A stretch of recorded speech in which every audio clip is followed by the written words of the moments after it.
like to tell you a story I like to tell you a story about a boy named Sven.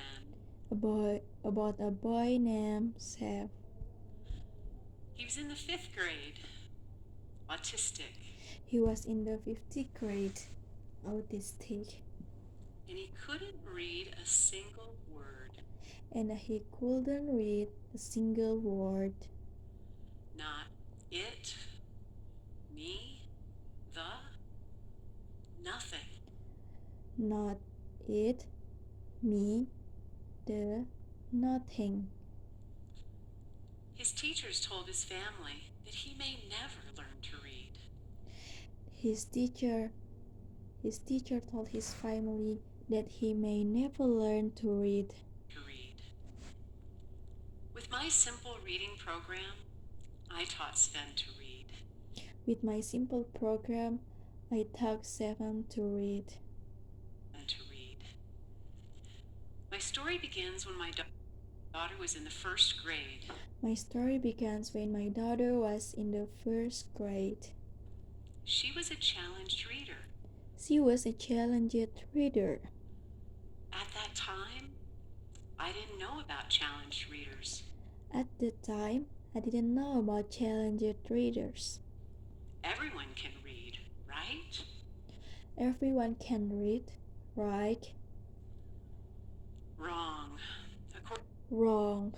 According to the U.S. Department of Education, According to the U.S. Department of Education, last year, 19% of high school students in America last year's 19 of high school students in American graduated unable to read above a 3rd grade level.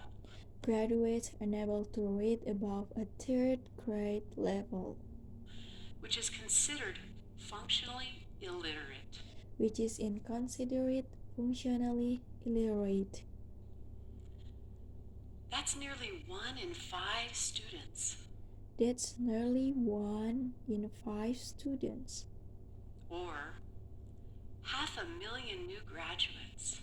Or 500,000 new graduates.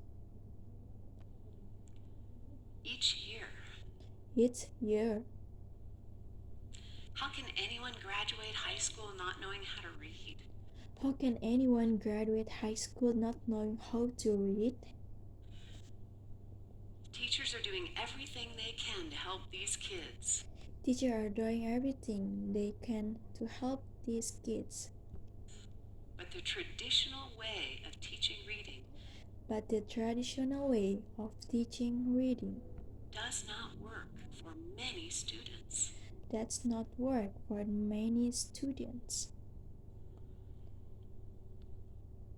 I don't like writing essays, but here are my marks for them. So, bestie, I'm going to tell it to you straight.